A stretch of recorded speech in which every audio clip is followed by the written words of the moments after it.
Is it a who or is it a what? So, by mental speculation, we cannot come to any conclusion on this. Because presently, we do not see that supreme reality. We are not seeing it. We are not perceiving it directly. So therefore, how will it be possible for us to put forward any claim? Oh yes, I know this supreme truth. You see, I know who is God. I know who is the Absolute. If an ordinary living being tries to make such a declaration, it is absolutely absurd. It is absurd. Because an ordinary, tiny, minute, little living being on this planet, in this gigantic universe, our examining capacities are so frail, so weak, so limited. How are we going to know what is the ultimate source of everything? Not possible for us to ascend upwards by mental speculations. That process is the ascending process. So if I want to go step by step by step examining what is the supreme absolute truth, then what will I have to do simultaneously? I'll have to simultaneously eliminate, reject that which is not the supreme truth. So that process of analysis, it is called Sankhya. To examine what is the nature of this material world. What is the nature of all the elements that make up this material world. Analyze it with the intelligence. That process is called Jnana. And jnanic knowledge can bring you only up to a certain point.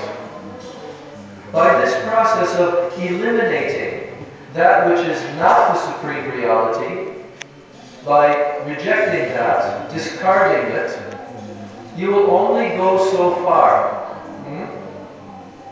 Your intelligence cannot stretch any farther than that.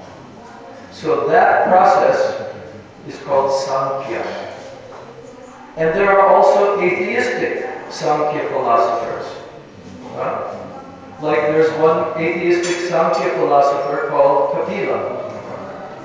But this is not the Kapila that we find as the incarnation of the Supreme Personality of Godhead, Sri Krishna, in the Srimad Bhagavatam. In the third canto of Srimad Bhagavatam, Lord Kapila Dev is there speaking the ultimate philosophy.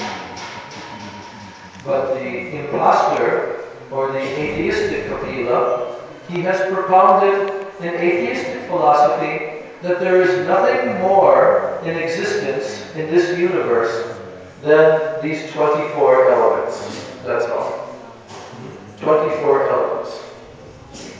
And we are nothing but a combination of those 24 elements. This is the conclusion of atheism.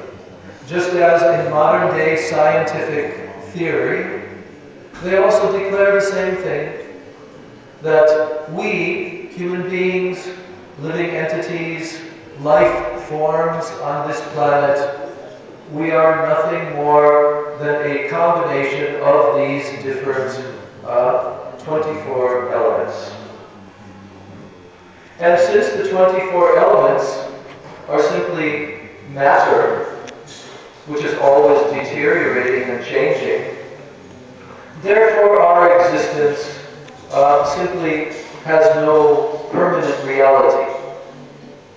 So when someone thinks that there is nothing in existence which is permanent, that there is nothing in existence which is eternal, unchanging, then that philosophy is called atheism.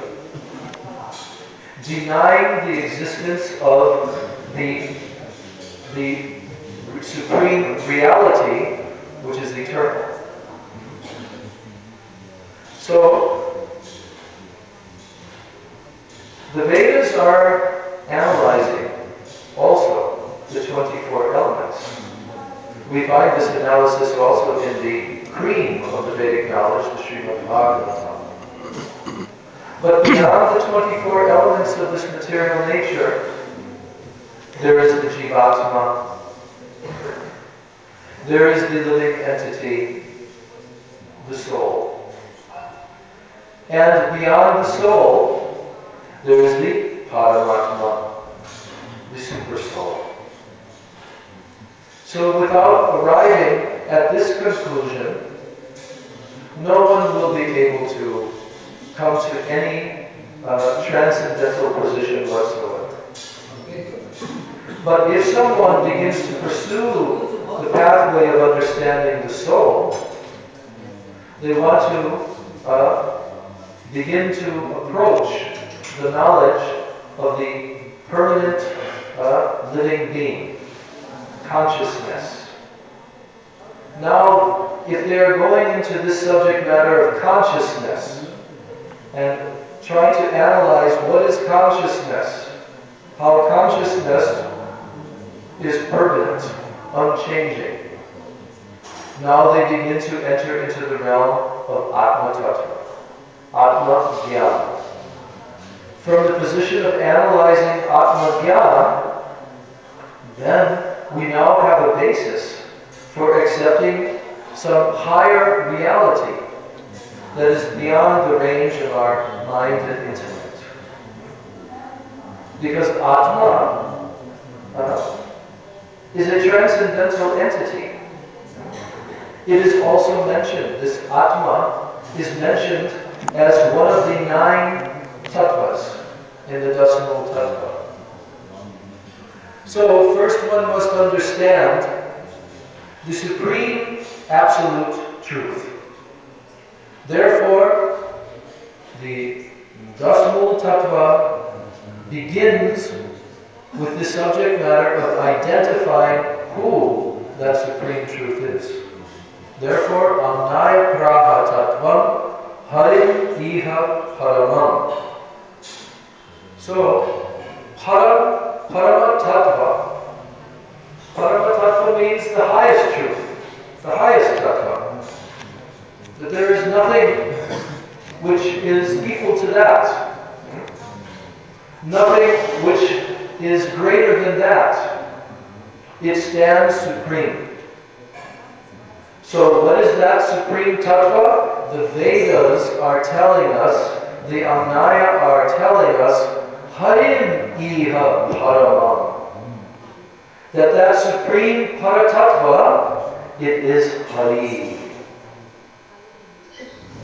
So now that we have heard this conception that there is a supreme personality who is known as Hari, and the Vedas are describing this personality, now we begin to analyze what is the nature of that personality.